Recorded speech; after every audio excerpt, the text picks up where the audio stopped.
ہم نے سمجھ لیا ہے کہ شاید جو زکوٰۃ ہے وہ رمضان میں فرض ہوتی، یہ ہماری بھول ہے اور یہ غلط فہمی ہے جو مسلمانوں میں رواج پا گئی۔ زکوٰۃ تو فرض ہوتی ہے، آپ صاحب نصاب ہوئے ہیں، آپ کے پاس مال آیا ہے جس پر زکوٰۃ فرض ہوتی ہے، آج آیا ہے، پورے سال بعد زکوٰۃ فرض ہے، چاہے وہ شعبان کا مہینہ ہو، چاہے رمضان کا مہینہ ہو، چاہے شوال کا مہینہ ہو، چاہے محرم کا ہو، چاہے رجب کا کوئی بھی مہینہ ہو، اس میں زکوٰۃ فرض ہو جاتی ہے۔ اگر زکوٰۃ 6 مہینے پہلے فرض ہو چکی ہے اور آپ انتظار کر رہے ہیں میں رمضان میں دوں گا 6 مہینے بعد، تو آپ اللہ کے ہاں مجرم متصور ہوں۔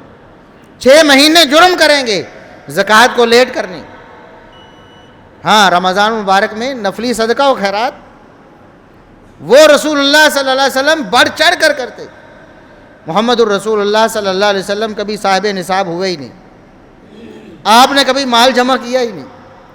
سونا آئے، چاندی آئے، مال دولت آئے، 3 دن نبی کریم صلی اللہ علیہ وسلم کے گھر میں نہیں ٹکتا تھا، اللہ کی راہ میں خرچ ہو جاتا، اخراجات میں خرچ ہو جاتا تھا۔ آپ صلی اللہ علیہ وسلم کبھی صاحب نصاب نہیں ہوئے۔ اس کے باوجود سیدنا عبداللہ ابن عباس رضی اللہ عنہما فرماتے ہیں کہ آپ صلی اللہ علیہ وسلم بہت بڑے سخی تھے، بہت بڑے سخی تھے، اور رمضان میں تو آپ کی سخاوت کا حال یہ ہو جاتا گویا کہ آندھی چل رہی ہے، جھکڑ چل رہے ہو۔ آندھی چلتی ہے نا تو یہ تنکے ایسے اڑتے جاتے ہیں، کوئی چیز ٹکتی نہیں، آندھی اڑا کر لے جاتی سب کچھ۔ تو رسول اللہ صلی اللہ علیہ وسلم عام دنوں میں بھی بڑے سخی تھے، لیکن رمضان میں آپ کی سخاوت کا یہ حال ہوتا، دونوں ہاتھوں سے لٹاتے چلے جاتے۔